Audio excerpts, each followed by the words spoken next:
Hello friends, welcome to we are nursing academy. मैं राजेंद्र सिंह आपका बहुत बहुत स्वागत करता हूं।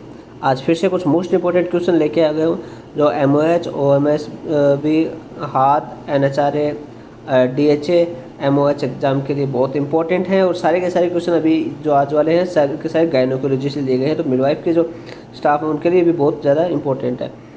शुरू से एंड तक बने रहेगा क्योंकि हर एक क्वेश्चन इंपॉर्टेंट है इसके अंदर। ओके, एक बार वीडियो को लाइक कर दीजिएगा, शेयर कर दीजिएगा। जिन्होंने इस चैनल को सब्सक्राइब नहीं किया एक बार सब्सक्राइब कर दीजिएगा। कल हमने एक क्वेश्चन छोड़ा था, कल की क्लास में होमवर्क के लिए एक क्वेश्चन दिया था। A nurse manage apply decision making with the staff, this is can be described as which of the following. ये क्वेश्चन मैंने दिया था, तो इसका वहाँ पे करेक्ट आंसर था option B.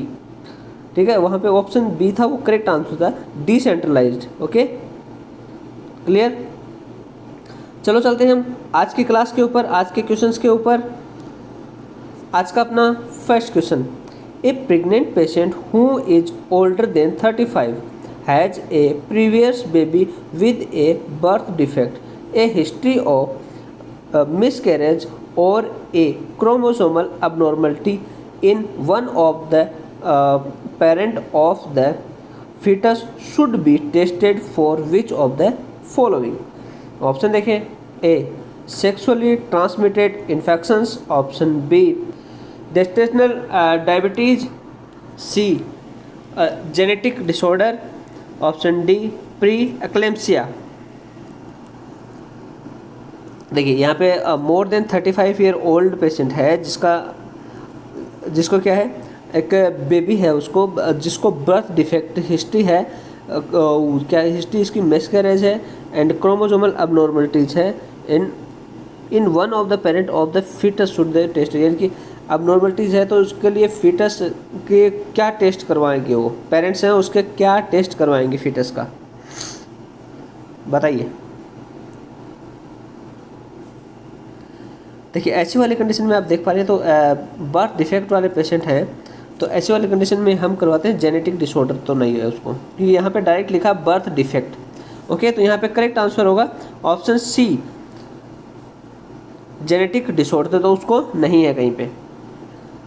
Next question, second number, A suspect that your female patient is experiencing an ectopic pregnancy, which of the following test is the gold standard for diagnosis. Option देखें, A serum beta HCG radioimmunoassay, option B abdominal ultrasound, C culdocentesis, option D laparoscopy. इसमें से कौन सा option सही है यहाँ पे किसके लिए? तो इसमें पूछा है कि आपको सस्पेक्ट है एक फीमेल पेशेंट पे experience the ectopic pregnancy, ectopic pregnancy के लिए वो सस्पेक्टेड है, तो उसका गोल्ड स्टैंडर्ड डायग्नोसिस टेस्ट क्या होगा? ऐसा कौन सा टेस्ट होगा जो यानी कि मोस्ट कॉमन या मोस्ट इम्पोर्टेंट डायग्नोसिस पूछा है, जो टेस्ट को कौन सा टेस्ट होगा जो इस डायग्नोसिस को क्लियर करता है, ये पूछा है यहाँ पे। तो कौन सा टेस्ट है जो गोल्ड स्टैंडर्ड यानी कि बहुत प्रायोरिटी देंगे उसको, यानी कि वो बिल्कुल क्लियर कर देगा इस डायग्नोसिस। तो यहाँ पे अपना ऑप्शन सी होगा, option A serum beta HCG radioimmunoassay. ये टेस्ट है जो कि गोल्ड स्टैंडर्ड टेस्ट है for the diagnosis of ectopic pregnancy. Okay, next question 3 number, which of the following would be considered normal characteristics for a newborn. Option देखें, A respiratory rate of 30 BPM beat per minute, ठीक है, diaphragmatic and abdominal breathing and nasal flaring, option B respiratory rate of 50 beats पर minute, diaphragmatic and abdominal breathing and obligate nasal breathing, option C respiratory rate of 80 beat per minute, grunting and flaring, option D none of the above. इसमें होता है which of the following would consider normal characteristic of a newborn. एक newborn का normal characteristics कौन सा statement है जो normal newborn का डिसाइड करता है, डिस्क्राइब करता है, ठीक है। इनमें से कौन सा स्टेटमेंट है जिसके अंदर की न्यू बॉर्न है नॉर्मल है, उसकी सारी कंडीशंस नॉर्मल है, ये पूछा है इसमें। देखिए यहाँ पे अपना करेक्ट आंसर है option B, respiratory rate of 50 BPM इनके beat per minute, diaphragmatic and abdominal breathing and obligate nasal breathing. यहाँ पे बी है वो अपना करेक्ट आंसर है। Okay, next question 4 number, you are measuring the heart rate of a newborn female. When you measure her testing heart rate, the average beats per minute should fall into which of the following ranges? Option देखें, A 100 to 160, B 60 to 110, C 80 to 140, D 60 to 115। आप एक female newborn है जिसका heart rate check कर रहे हैं, heart rate major कर रहे हैं। When you measuring heart rate average की, उसका इसमें मेन चीज़ पूछा है कि एक फीमेल न्यूबॉर्न है तो उसका एवरेज हार्ट रेट क्या होगा, हार्ट रेटिंग क्या होगी। Should fall into which of the following ranges, यानी कि कौन से रेंज है वहाँ पे होनी चाहिए हार्ट रेट की। तो देखिए न्यूबॉर्न है, न्यूबॉर्न का हार्ट रेट है वो हमेशा 100 से ऊपर ही होता है। ओके, तो यहाँ पे अपना दे रखा है 100 से ऊपर, 100/160, तो यहाँ पे करेक्ट आंसर होगा ऑप्शन ए। ओके, यहाँ पे 4 में करेक्ट आंसर होगा option A, 100 to 160। Next question 5 number, Naval is a 30-year-old pregnant female who has contracted Lyme disease. Which of the following is preferred treatment for pregnant women with Lyme disease? Option देखें, A tetracycline 250 to 500 mg QID 10 to 21 days, option B amoxicillin 250 to 500 mg TID 10 to 21 days, option C erythromycin 250 mg QID 10 to 21 days, and option D है doxycycline 100 mg BID या BD है ये। Okay, 10 to 21 days। इसमें पूछा है एक नवल नाम से अपने फीमेल पेशेंट है, 30 year old है, प्रेग्नेंट वूमेन है, तो उसमें उसको क्या है, युगो को क्या हुआ, कॉन्ट्रैक्टेड लाइम डिजीज़ है। तो इसमें पूछा है कि लाइम डिजीज़, प्रेग्नेंट वूमेन है विद लाइम डिजीज़ है तो उसको ट्रीटमेंट क्या देंगे। ठीक है, लाइम डिजीज़ वाली प्रेग्नेंट वुमन को क्या ट्रीटमेंट दिया जाएगा, ये पूछा है इसमें। तो लाइम डिजीज़ वाली जो फीमेल होती हैं उनको दिया जाता है अमोक्सिसिलिन। ओके, तो यहाँ पे अपना करेक्ट आंसर होगा amoxicillin 250 to 500 mg TID 10 to 21 days। Okay, यहाँ पे करेक्ट आंसर होगा option B. Next question 6 number, terms of the endometrial cycle if implantation does not occur. The decreasing level of estrogen and progesterone result in disorganization of the endometrium. This is known as which of the following? Option देखें, A follicular phase, option B isthmic period, option C secretory phase, option D menstruation. बताइए, एक term है जो use कर रहे हैं एंडोमेट्रियस cycle के। यदि इम्प्लांटेशन इज नॉट अक्कर, इनकी इम्प्लांटेशन नहीं हुआ है, एंड ए डिक्रीजिंग लेवल, और उस कंडीशन में डिक्रीज हो रहा है एस्ट्रोजन एंड प्रोजेस्टेरोन, उससे रिजल्टिंग क्या हो रहा है, डिसऑर्गेनाइजेशन ऑफ द एंडोमेट्रियम। तो इसके लिए किसकी वजह से होता है इसलिए पूछा है। This is known as which of the following, this is known as है ये। ओके, नाउ नास नहीं है, नोन एज है, ये स्पेस थोड़ा सा गलत लग गया है। ओके, तो यहाँ पे किस वजह से हो सकता है, known as which of the following, तो यहाँ पे इसका करेक्ट आंसर है वो होगा ऑप्शन बी, ये एस्टमिक पीरियड होगा। ठीक है, यहाँ पे correct answer option B. Next question 7 number, which of the following would be considered the most common reason for the discontinuation of breast feeding. Option देखें, A too much milk supply, option B lack of milk supply, option C time consumptions, option D all of the above. इसमें पूछा which of the following considered most common reason, यानी कि इनमें से कौन सा most common reason है जो कि ब्रेस्ट फीडिंग को डिसकंटिन्यू करता है, जिसकी वजह से ब्रेस्ट फीडिंग को डिसकंटिन्यू करना पड़ता है, ये पूछा इसमें। तो इसमें मोस्ट कॉमन कॉज क्या है जिसकी वजह से ब्रेस्ट फीडिंग को डिसकंटिन्यू करना पड़ता है? आप इसमें देख पा रहे यह है कि इसमें सबसे ज़्यादा चीज़ है कि lack of milk supply, milk supply ही कम हो गई है, तो ऐसे वाली कंडीशन में डिसकंटिन्यू हमें करना ही पड़ेगा। तो ऑप्शन सही होगा option B lack of milk supply. Clear. Next question 8 number, a midwife should look for irregularities such as a rash, coughing, peeling, open sores, discoloration, and raised bumps when physically examining a patient in order to identify which of the following type of condition। Option देखें, A dermatological, option B cardiovascular, option C respiratory, option D endocrine. एक midwife है, उसने देखा है कि कुछ irregularities देखी हैं जहाँ पे उसने क्या देखा है, such as rashes, chafings, peelings, open sores and discoloration and raised bumps. Okay, और फिजिकल एग्जामिनेशन में ये चीज़ सारी देखी हैं। पेशेंट है जिसको ऑर्डर टू आइडेंटिफाई, इनकी उसको आइडेंटिफाई करने के लिए ये कि किस प्रकार की कंडीशन है, कि एक मेन चीज़ है कि उसका ये पूछा है कि ये सारे के सारे सिम्टम्स आ रहे हैं, ये किस टाइप की कंडीशन के अंदर आते हैं, ये पूछा है इसमें। तो आप देख पा रहे हो तो सारे के सारे स्किन की प्रॉब्लम्स हैं ये, ठीक है, स्किन की प्रॉब्लम्स हैं, तो ये है डर्मेटोलॉजी के अंडर आती हैं। तो यहाँ पे करेक्ट आंसर है वो होगा ऑप्शन ए डर्मेटोलॉजिकल। ओके।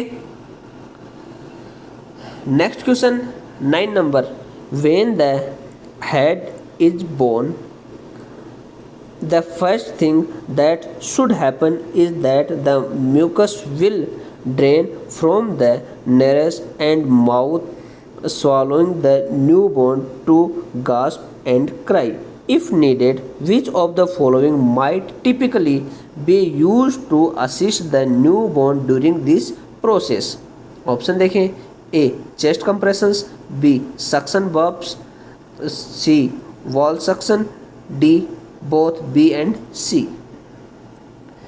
इनके एक बच्चे के बोन के टाइम पे हेड है वो बोन हो चुका है, तो फर्स्ट थिंग क्या होगी कि उसका म्यूकस है वो जो ड्रेन हो रहा है, एंड नेरेस और माउथ से वो ड्रेन हो रहे हैं, एंड न्यू बोन है वो ड्रेन हो रहे हैं। उस वाले कंडीशन में न्यू बोन है वो ग्रास्प एंड क्राई कर रहा है। यदि ज़रूरत पड़ती है किसकी, typically use of the assist the newborn during this process, इस किस चीज़ की ज़रूरत पड़ती है यहाँ पे ये पूछा है। क्या करेंगे यहाँ पे कि सीक्रेशंस हो रहे हैं, ड्रेनेज हो रहे हैं, तो ऐसे वाले कंडीशन में हम क्या करेंगे ये पूछा है। इसमें इस प्रोसेस में हम क्या करेंगे, मैं चीज़ यही पूछी है। तो देखिए यहाँ पे आप नोटिस कर पा रहे हैं, तो यहाँ पे म्यूकस है वो ड्रेन कर रहा है कहाँ से, नोज से और माउथ से। तो ऐसे वाले कंडीशन में कहीं एस्पिरेट न कर जाए, तो यहाँ पे वेल सक्शनिंग बहुत ज़रूरी है, ठीक है, एंड सक्शन बल्ब्स। यहाँ पे ये दोनों ऑप्शन है यहाँ पे करेक्ट है, बी एंड सी है वो दोनों करेक्ट है। तो यहाँ पे अपना ऑप्शन सही होगा ऑप्शन डी, बी एंड सी, यानी कि दोनों ऑप्शन अपने करेक्ट हैं। ओके, तो यहाँ पे करेक्ट आंसर होगा option D. Next question 10 number, which of the following is not an advantage of the contraceptive pill after more than 5 years of use. Option देखें, A decrease incidence of dysmenorrhea and cramps, option B risk for endometrial cancer decrease by 50%, option C risk of ovarian cancer decrease by 40%, option D decrease in the risk for DVT. इसमें पूछा कि contraceptive pills का advantage नहीं है, 5 साल तक जो contraceptive लिया है उसके बाद यानी कि उसमें से एडवांटेज कौन सा नहीं है, कॉन्ट्रासेप्टिव का एडवांटेज नहीं है। अब इसमें एक ऑप्शन है जो कॉन्ट्रासेप्टिव से रिलेटेड ही नहीं है, आप यहाँ पे नोटिस कर पा रहे हैं ऑप्शन, आपने केयरफुली देखा तो यहाँ पे हम देखा कि एक जो कॉन्ट्रासेप्टिव से रिलेटेड नहीं है कि वो है डीवीटी। ठीक है, डीवीटी से कॉन्ट्रासेप्टिव से कोई लेना देना नहीं है, तो यहाँ पे करेक्ट आंसर होगा option D, decrease in the risk for DVT. Okay, next question 11 number, when the midwife is preparing to fit a woman for a diaphragm, which of the following should they encourage the woman to do prior to starting? Option देखें, A have the woman empty their bladder, option B have the woman eat a full meal, option C have the woman sign a consent, option D none of the above। एक midwife है, prepare कर रही है fit a women for diaphragm को fit करने के लिए, एक फिट के लिए प्रिपेयर कर रही है। ठीक है, तो इसमें पूछा which of the following they encourage the women to the prior to starting करने से पहले वो क्या उसको क्या करने के लिए एंकरेज करेगी वुमेन को, ये पूछा है। तो यहाँ पे देखिए सही आंसर है, जो अपना करेक्ट आंसर होगा option A, have the woman empty their bladder, वो ब्लैडर को एम्प्टी करके आए। ठीक है, clear. Next question 12 number, the treatment for vaginismus would be considered which of the following? Option देखें, A behavioural therapy, option B medications, option C surgery, option D all of the above. Vaginismus का treatment के अंदर क्या consider करते हैं, वेजिनिसमस के treatment में क्या कंसिडर करते हैं, ये पूछा है। तो देखिए वेजिनिसमस है एक थॉट रिलेटेड, वो बोल सकते हैं उसको, एक बिहेवियर रिलेटेड ये प्रॉब्लम होती है, तो इसको बिहेवियर थेरेपी देके ही इसको ट्रीट किया जा सकता है। तो यहाँ पे करेक्ट आंसर होगा ऑप्शन ए, बिहेवियरल थेरेपी दी जाती है उसको। Okay, next question 13 number, for the first stage labour a mother is recommended for the attempt which of the following position to help her labour progress and to ease pain? Option देखें, A recommended, option B C position, option C upright position, option D supine position. एक pregnant woman है जो अपने first stage of labour में, mother को कौन सी recommended position recommended करेंगे, ठीक है, लेबर प्रोग्रेस में, तो उससे पेन भी डिक्रीज हो सके, ये पूछा है इसके अंदर। तो कौन सी पोजीशन यहाँ पे हम रिकमेंडेड करेंगे? देखिए ऐसे वाले कंडीशन में हम रिकमेंडेड करेंगे अपराइट पोजीशन। ओके, यहाँ पे करेक्ट आंसर होगा option C, upright position. Next question 14 number, beside regional analgesia and opioid analgesia, there are many other methods of pain control for laboring mothers which should include all of the following except? Option देखें, A salt water injection into the lumbosacral spine, option B pudendal blocks, option C acupuncture, option D hypnosis beside regional analgesia and opioid analgesia। ठीक है, एक decide किया गया be regional analgesia and opioid से। इसमें पूछा there are many other method of pain control, यानी कि बहुत सारे अदर मेथड भी हैं पेन कंट्रोल करने का। For labouring mother which of the including following, यानी कि लेबर के अंदर पेन कंट्रोल करने के सारे फॉर्मूले एक को अलावा एक्सेप्ट है। ठीक है, बहुत सारे मेथड हैं जो लेबर पेन को कंट्रोल कर सकते हैं मदर का, लेकिन इसमें से एक्सेप्ट क्या है? एक्सेप्ट यहाँ जहाँ भी एक को एक्सेप्ट मिलेगा वहाँ पे आंसर फुल्ली चेंज हो जाएगा, फुल्ली अपोजिट हो जाता है। तो हर एक जब भी आप रीड करते हो एग्जाम में क्वेश्चन, ये ज़रूर ध्यान में रखना जहाँ भी एक्सेप्ट पूछा है, ठीक है, एक्सेप्ट का ज़रूर ध्यान में रखना। बहुत सारे क्वेश्चन पूछे जाते हैं, बहुत सारे एग्जाम में बहुत सारे क्वेश्चन पूछे जाते हैं जहाँ पे एंड में जाके एक्सेप्ट लग जाता है। ओके, तो यहाँ पे जहाँ पे एक्सेप्ट लग गया है इनकी नहीं है, तो यहाँ पे करेक्ट आंसर होगा option A, salt water injections into the lumbosacral spine. Okay. Next question 15 number. Shoulder dystocia is a complication where which of the following happens during delivery of the baby. Option देखें, A the baby shoulder become long behind the pubic synthesis. Option B, the baby attempts to exit the birth canal shoulder first. Option C, the baby shoulder dislocates. Option D, none of the above. Shoulder dystocia is a complication where which of the following happens during delivery of the babies. Patient है, shoulder dystocia है, complication है उसको, तो उसके इसमें पूछा है कि फॉलोइंग क्या हैपनिंग हो सकती है ड्यूरिंग डिलीवरी, बेबी के डिलीवरी टाइम पर ऐसे वाली कंडीशन में क्या हैपनिंग हो सकती है. ठीक है, वहाँ पे क्या है, पेशेंट को क्या है, शोल्डर डिस्टोशिया कॉम्प्लिकेशन है. तो ऐसे वाले कंडीशन में अपना करेक्ट आंसर क्या होगा. देखिए अपने यहाँ पे करेक्ट आंसर है वो होगा option A, the baby shoulder becomes locked behind the pubic synthesis. यहाँ पे करेक्ट आंसर है option A. Next question 16 number. All of the following statement regarding cord blood values of a full term new born which would not be considered correct.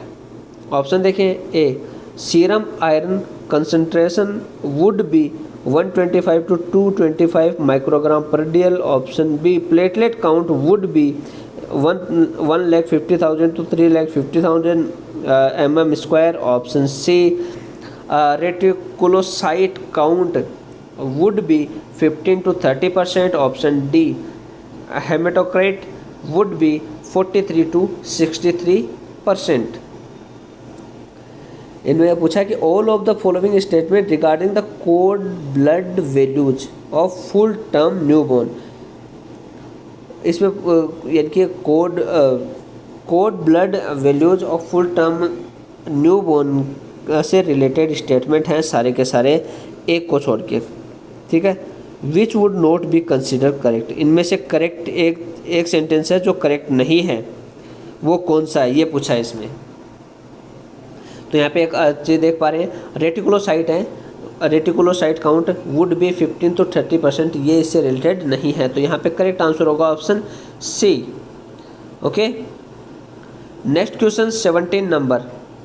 The reticulocyte count would be 3 to 7%. The following would be correct optimal ranges. Platelet count would be 1,50,000 to 3,50,000 mm square. Hematocrit would be 43 to 63%. Serum iron concentration would be 125 to 225 microgram per dl. In the fourth stage of labor, the uterine tone should be which of the following. Option देखें, supple. Option B boggy. Option C firm. Option D soft. आप question में देख पा रहे हैं same से लग रहे हैं, लेकिन उसमें एक अलग चीज़ पूछी है, इसमें अलग चीज़ पूछी है.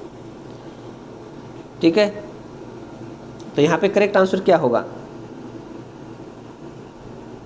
इसमें पूछा है कि in the fourth stage of labour uterine tone should be which of the following.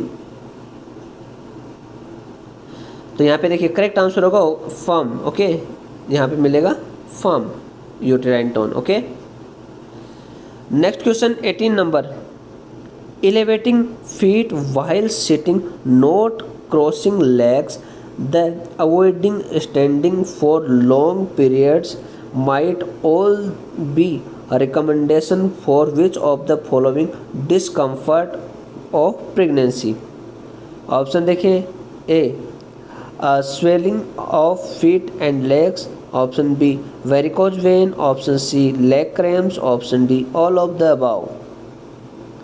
इसे पूछा है कि एलिवेटिंग फीट वाइल सिटिंग, जिससे बैठने के टाइम पे फीट को एलिवेट करना, नॉट क्रॉसिंग लेग, लेग को क्रॉसिंग नहीं करना, and avoiding standing for long period might, इनके स्टैंडिंग को, लॉन्ग टाइम तक स्टैंडिंग को अवॉइड करना। And all recommended for which of the following discomfort of pregnancy. बताइए यहाँ पे करेक्ट आंसर क्या होगा। तो यहाँ पे देखिए ये चीज़ है किस डिस्कम्फर्ट ऑफ प्रेगनेंसी में आते हैं। Swelling of feet and legs, varicose vein, leg cramps, इन ये सारे के सारे ऑप्शन यहाँ पे सही हैं। तो यहाँ पे करेक्ट आंसर होगा option D, all of the above, यानी कि सारे के सारे ऑप्शन यहाँ पे करेक्ट हैं। Clear. Next question 19 number, the therapeutic pain for pregnant lactating females and children younger than 8 years is different from other. The pharmacologic treatment for them is amoxicillin 250 to 500 mg TID 10 to 21 days. Which of the following is true of a patient right to refuse treatment? Option देखिए, A N emancipated minor does not have the right to refuse treatment. Option B, a mentally competent patient has the right to refuse treatment. Option C, the patient refusal has no need for documentation. Option D, the patient never has a right to refuse treatment. Therapeutic plan चल रहा है pregnant women का, lactation woman है जिसका younger बड़े बच्चे हैं 8, यानी कि उसका बड़ा बच्चा 8 साल का है, यानी कि छोटे बच्चे, उसका फार्माकोलॉजिकल ट्रीटमेंट चल रहा है amoxicillin 250 to 500 mg TID 10 to 21 days. इसमें पूछा which of the following is true of the patient right to refuse treatment. Patient का राइट, इनमें से क्या कौन सा राइट है पेशेंट का जिसके अकॉर्डिंग वो रिफ्यूज़ कर सकता है ट्रीटमेंट को, ये पूछा है। तो यहाँ पे अपना करेक्ट आंसर है वो होगा option B, a mentally competent patient has the right to refuse treatment. यहाँ पे करेक्ट आंसर होगा option B. Next question 20 number, at which time should a diaphragm be fitted. Option देखें, A refit if there is a 1.5 pound or more less. Option B, at least 6 weeks or more postpartum. Option C, refit after weaning. Option D, all of the above. ये question भी बहुत बार पूछा जा रहा है, तो यहाँ पे अपना करेक्ट आंसर है वो होगा ऑल ऑफ द अबाउ, क्योंकि सारे के सारे हैं वो डायफ्राम टू फिटिंग के अकॉर्डिंग। ठीक है, यहाँ पे करेक्ट आंसर है option D, all of the above. Okay, तो ये आपका कल के लिए होमवर्क रहा, जो मैं हर वीडियो में एंड में देता हूँ आपको। इसका आपने सबने कमेंट करना है। इसका आंसर मैं नेक्स्ट वीडियो के स्टार्टिंग में, जैसे आज मैंने बताया, इसका आंसर करेक्ट आंसर क्या है मैं कल आपको नेक्स्ट वीडियो के स्टार्टिंग में आपको बता दूँगा। Okay, thank you for conducting my class. I hope ये सारे के सारे क्वेश्चन आपके लिए यूजफुल हो, तो प्लीज़ एक बार लाइक कर दीजिएगा, शेयर कर दीजिएगा। जिन्होंने भी चैनल को सब्सक्राइब नहीं किया एक बार सब्सक्राइब कर दीजिएगा। और किसी को भी कोई हेल्प चाहिए होती है तो आप मुझे कांटेक्ट कर सकते हैं। ऑल ओवर गल्फ के लिए आपको प्रोसेस करवानी है, ठीक है, एग्जामिनेशन प्रोसेस करवानी है, like data flow, eligibility exam, booking, वो हमारी की प्रॉब्लम सॉल्व करवानी है। इसके रिगार्डिंग कोई भी प्रॉब्लम है तो आप मुझे कांटेक्ट कर सकते हैं। ये मेरा व्हाट्सअप नंबर यहाँ पे दिया हुआ है, मुझे व्हाट्सअप मैसेज करिए, मैं एज सून एज पॉसिबल आपको रिप्लाई करने की कोशिश करूँगा। और आपको जैसे स्टडी मटेरियल चाहिए तो आपको उसके लिए भी आप मुझे कॉन्टैक्ट कर सकते हैं। Okay, thank you. Next video में फिर से मिलते हैं कुछ इंपॉर्टेंट क्वेश्चंस के साथ, तब तक के लिए बाय।